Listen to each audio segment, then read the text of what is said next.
Doctor Brajesh Mahadev की प्रस्तुति और चैनल को सब्सक्राइब जरूर करें, लाइक और शेयर करना न भूलें।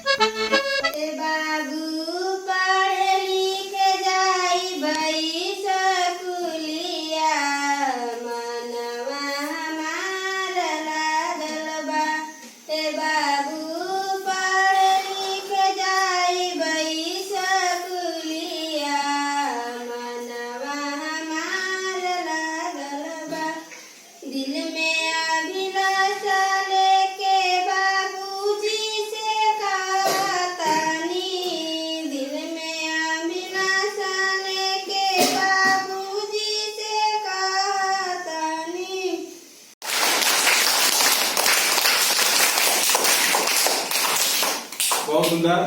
बच्चों ने क्या लिखा है? विश्वकर्मा जयंती।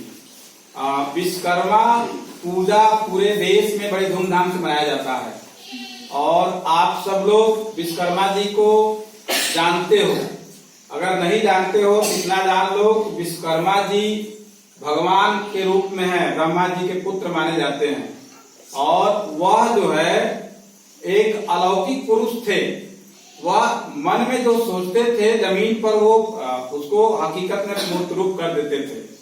जितना भी देवों के समय के या कह लो कि देवलोक में जो भी भवन बने हैं, जितने भी वहां पे कंस्ट्रक्शन का काम हुआ है बिल्डिंग का, वो सब विश्वकर्मा जी ही बनाते हैं। और मैं तुम लोगों को बता दूं, रामायण महाभारत सब लोग देखते हो तो उसमें सीरियल में जो आता है तो उसमें सीरियल में दिखाता है कि कैसे विश्वकर्मा जी ने ये द्वारिकापुरी को बनाया एक रात में, कैसे सुदामा नगरी को बनाया। सुदामा जी को जानते हैं ना, कृष्ण के मित्र थे और वो जब कृष्ण के यहाँ गए थे कुछ पाने की अपेक्षा से, तो कृष्ण ने उनको कुछ नहीं दिया और उनका ही चावल जो था वो खाकर मतलब वो कुछ दिए, लेकिन उनको पता नहीं चला और विश्वकर्मा जी को आदेश दिए कि रात भर में इनका महल तैयार हो जाए।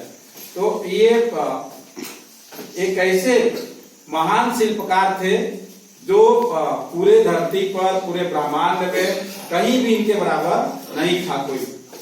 और इसीलिए जो है इनको हम पूजते हैं, इनको खासकर शिल्पकार लोग पूजते हैं। अभी देखिए पूजा जब हो रही है तो ज्यादातर कारखानों में जहाँ काम होता है या जो गाड़ी वाड़ी चलाते हैं, गाड़ी बनाते हैं, वो या जो मिस्त्री हैं, वो सब जो मतलब ये सब काम करते हैं विश्वकर्मा जी का, यानी कौशल से संबंधित जो काम करते हैं, निर्माण से संबंधित जो काम करते हैं, वो सारे जो टेक्निकल जो हैं सभी विश्वकर्मा जी की पूजा करते हैं।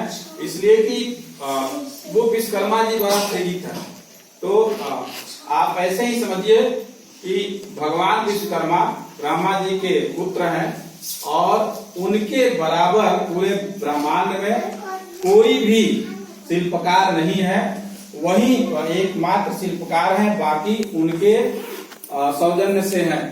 तो हमें इस बात से वाकिफ रहना चाहिए और अपने आइडल के रूप में लेना चाहिए कि हम भी अगर कुछ निर्माण करते हैं, कुछ बनाते हैं तो विश्वकर्मा जी जैसा बनाए या अनुकरण करें, ताकि हम भी जो है जैसे होता क्या है कि भगवान राम के बेटे लव कुश हैं, लेकिन आप जानते हैं लव कुश और राम की भी लड़ाई हुई थी और वो जब घोड़ा पकड़े थे तब तो दोनों नहीं जानते थे कि ये पिता पुत्र है, लेकिन जब लड़ाई घमासान हुआ, सब बेहोश हो गए, रामचंद्र जी और लव कुश सामने आते हैं, तो बाद में सीता जी और वाल्मीकि जी मिलके परिचय कराते हैं, तो पता चलता है कि ये तो राम के ही पुत्र हैं।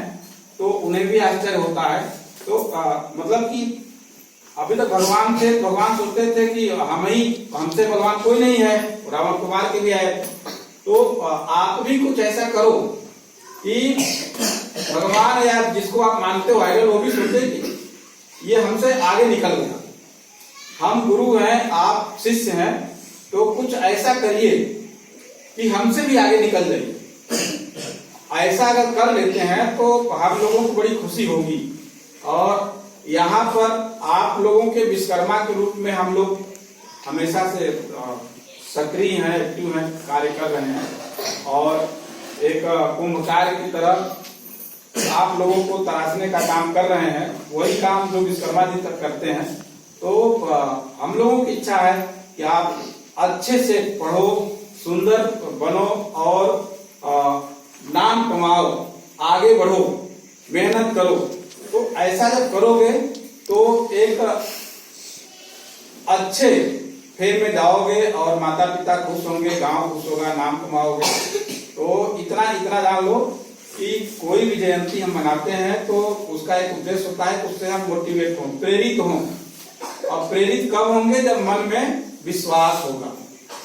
अगर आपको विश्वास है कि हमें ये पाठ याद हो जाएगा तो वो हो जाएगा, और विश्वास नहीं है तो याद नहीं होगा। तो हम आज भगवान विश्वकर्मा जी से यही प्रार्थना करेंगे कि आप लोग भी एक अच्छे शिल्पकार के रूप में अपनी पहचान बनाए। इन्हीं शब्दों के साथ जय हिंद।